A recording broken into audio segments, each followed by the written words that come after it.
Welcome to another financially fabulous episode. I'm Limor, and I'm going to show you how to crush it with your finances. In today's episode, I've got my friend Sean Cooper here, and we are talking about paying off your mortgage faster. Come on, this will be fabulous.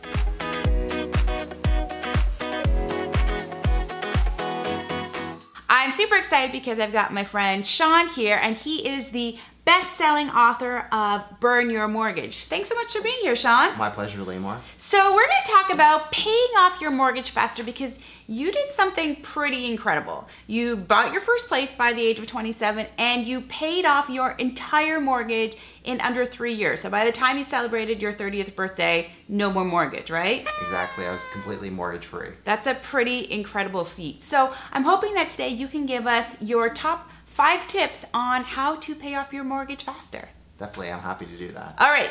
So my number one tip is to accelerate your mortgage payments. Now, when you set up your mortgage with most lenders, they have you paying your mortgage monthly, but by paying your mortgage accelerated bi-weekly to match your pay schedule, I find that's the most painless way to pay off your mortgage sooner. And doesn't it work out in such a way that there's actually a few extra payments throughout the year that you likely won't feel?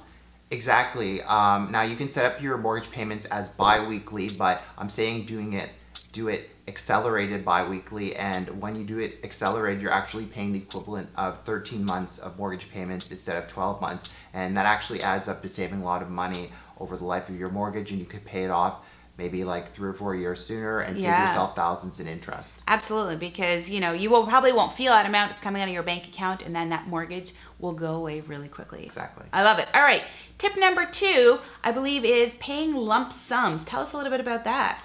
Yes, so whenever you have found money, whether it's tax refund, inheritance, or a bonus at work, use some of that money and make a lump sum payment against your mortgage. Now, I'm not saying, if you get a promotion at work, you shouldn't go out and celebrate, but at least you can take some of that money and put it towards your mortgage and maybe put up your mortgage payment an extra $25. Whenever you have some extra money, by putting it towards it, it goes 100% towards principal, and it can help. So hold on a second. When we have got money that are coming to us in lump sum, I love that you said if you get a promotion, don't just put it all towards your mortgage. Yes. Have a little bit of celebration, maybe Yes. a vacation, something great.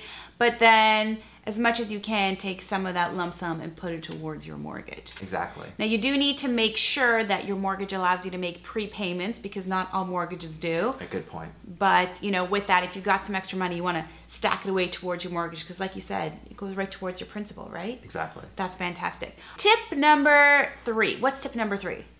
So tip number 3 is around streams of income. Now, that's music to my ears, multiple streams of income. Exactly, similar to you, I'm a big fan of side hustle and coming up with different streams of income. So a lot of people think, great, I have my full-time job, I can put that money towards my mortgage, but they're actually today, I guess jobs aren't as stable as they are, but one advantage is the sharing economy's created all sorts of different opportunities out there. Like for me, I'm a financial journalist as well as a landlord, and also had a part-time job, but there's nothing stopping you from becoming an Uber driver a couple evenings a week. I love it. Just make extra money through other streams other than your job. Exactly. That's fantastic. Okay, and tip number 4, this is a great one. It's one I hadn't thought of, and I know a lot of people don't think about, and that is what they should do at time of renewal. Tell us a little bit about that. Yes, so a lot of people, they shop around for their mortgage when they're first buying their house, and they do all their research then, but then when it comes time for when your mortgage comes up for renewal, a lot of people they're very busy and they just get the mortgage renewal papers in the mail, and then they basically just sign on the dotted line, send it back without a second thought. But the thing is, more than likely when they send you the mortgage renewal papers, your lender is not giving you their best rates. So even by shop around. Yeah, especially shop around, and you could find a better rate elsewhere, but if you bring that back to your current lender and you're happy with them, they might be willing to match it or even beat it. So it's a really great point. For the next 5 years, you could be saving a lot of money every single month, right? Yeah, and I mean, it's not a lot of work. Just give your mortgage broker a call and they can kind of help you go through the whole process. There we go. I love that. So tip number 4, make sure that you shop around at time of renewal. Now, tip number 5 is something to do with making a little bit of extra money. What's tip number 5? Yeah, so tip number 5 is renting out some of the spare space that you're not using. Now, for me, I actually lived in the basement of my house and rented up the upstairs because I had like a bungalow and it had 2 separate living spaces. But a lot of first-time home buyers, they can't afford to buy a detached house like me. So perhaps you might want to rent out a spare bedroom on Airbnb, or if you don't want to do that full time, even if you're going on like vacation, you can rent out your place for a few days and at least pay for part of your vacation through that. So definitely always think about ways you can make money with that spare space. And Limor, I guess you had a tip about parking as well. Yeah, actually, it's actually very popular in my building to rent out your parking spot between 9 and 5, because, you know, when you're out of the building with your car, it's actually a really good time when, you know, parking is in high demand. So, you know, it's another really great tip. But, you know, overall, there's lots of things that you can do to make sure that you're generating a little bit more income and that you're using all of the nuances of the mortgage to your advantage to make sure that you pay it off faster. That brings me to our tweetable today. Paying off your mortgage faster can save you thousands of dollars in interest. And I know you had told me earlier, paying your mortgage off in 3 years, you saved about over $100,000 in interest. Correct. So that's a ton of money. That's pretty motivating. If I knew I could save $100,000, I definitely would want to take some small steps. So we've got a challenge for you guys today.